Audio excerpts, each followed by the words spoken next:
महाराष्ट्राचे अधिवेशन सध्या राजकीय गदारोळानं गाजतंय। विरोधक सतत सरकारला धारेवर धरताय। ठाकरेंचे शिवसेनेचे नेते आणि विधान परिषदेचे माजी विरोधी पक्षनेते अंबादास दानवेंचा पैशांच्या बंडलांचा व्हिडिओ व्हायरल झालाय।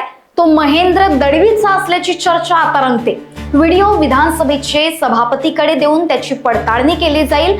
हा दळवी यांचा फसवण्याचा डाव असू शकतो असं वक्तव्य भाजपा नेता आणि MLC प्रवीण दरेकर यांनी केलंय।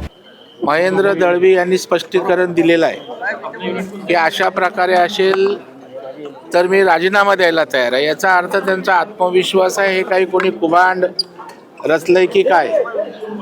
कारण आता AI च्या माध्यमातून अशा गोष्टी होऊ शकतात। ते पैसे कुठले आहेत, कशासाठी आहेत याचाही तपास त्या ठिकाणी होईल। आणि त्याच्यामुळे जोपर्यंत सत्यता याची येत नाही तोपर्यंत मला वाटतं टोकाचं बोलणं उचित राहणार नाही असं मला वाटतं।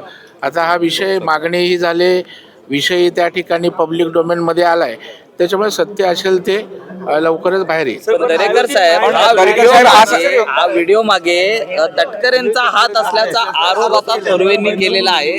जाणीवपूर्वक बदनामी रायगडची केली जाते। पहिला त्या ठिकाणी व्हिडिओ खरा आहे का, नंतर तटकरेंचा हात आहे का? आता त्यांचं राजकीय वैर त्या ठिकाणी आहे, परंतु आताच तटकरेचा हात आहे हे त्यांनी बोलण्याने मी त्याला इंडोर्स करणं मला वाटतं योग्य ठरणार नाहीये।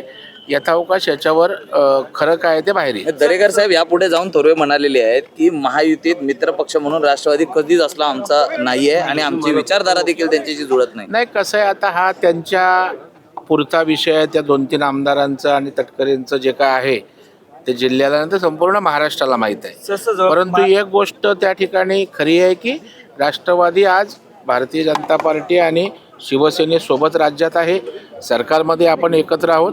हे वस्तुस्थिती सुद्धा आपल्याला नजरेआड करून चालणार नाही। थोरवेंची ही विधानं ही म्हणजे युतीमध्ये मिठाचा खडा पाडण्यासारखे आहेत असं वाटत नाही का?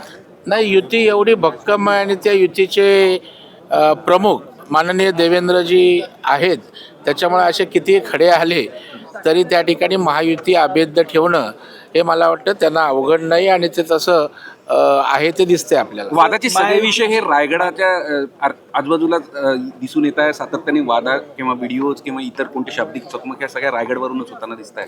नाही असं काय, आता मी पण रायगडवालाच आहे ना। आता त्यांचा आणि तटकरेंचा त्या ठिकाणी वाद आहे आणि म्हणून तो अधूनमधून त्या ठिकाणी उफाळून येत असतो। लोकवाहिनी मीडियाकरिता अविनाश तोतडे, नागपूर।